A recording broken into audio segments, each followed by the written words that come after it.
Sakit ni Wamos, patunay na hindi niya anak si Meteor. Wamos, hindi daw anak si Meteor dahil sa sakit nito. Marami ang labis na nag-alala para sa vlogger na si Wamos Cruz matapos siyang isugod sa ospital. Hindi nga inaasahan na marami niyang followers na may iniinda palang sakit si Wamos. Kung titignan kasi sa kanyang mga vlog, tila walang sakit si Wamos at talaga naman napakasigla at masayahin niya. Sa kabila ng mga pamabatikos ng kanyang natatanggap, lalo na dahil sa kanyang itsura, pero sa likod nga ng kanyang masayahin at positibong personalidad sa kanyang mga vlog, may iniinda palang sakit si Wamos. Ayon sa kanyang asawa na si Antoinette Cale, bata pa lamang si Wamos ay iniinda na niya ang kanyang karamdaman. Ngunit ngayon ay tila lumala nga ang sakit ni Wamos, kaya naman napagdesisyonan na niyang magpa-opera. Kasunod nito, ibinahagi nga ni Antoinette na sumailalim sa isang operasyon si Wamos para tanggalin umano ang hernia nito. Lingid kasi sa kaalaman ng marami, bata pa lamang ay may luslos na umano si Wamos. Ang luslos ay isang salitang karaniwang ginagamit sa kolokyal na Tagalog para ilarawan ang pagbitin o paglaylay ng balat o bahagi ng katawan, madalas sa singit o bayag ng lalaki. Ani Antoinette, katatapos lang ng opera ni Wamos and tinanggal yung hernia niya.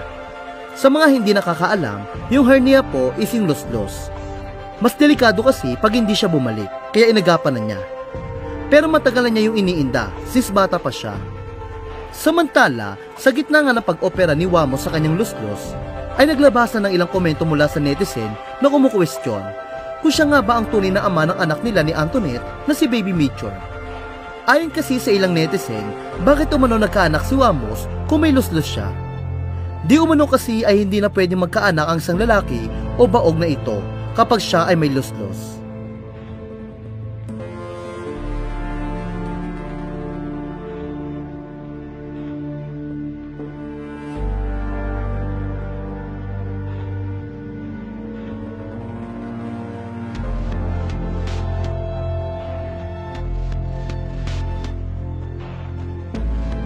Kaya naman, muli ang umusbong ang komento na hindi nga totoong anak ni Wamos si Baby Meteor.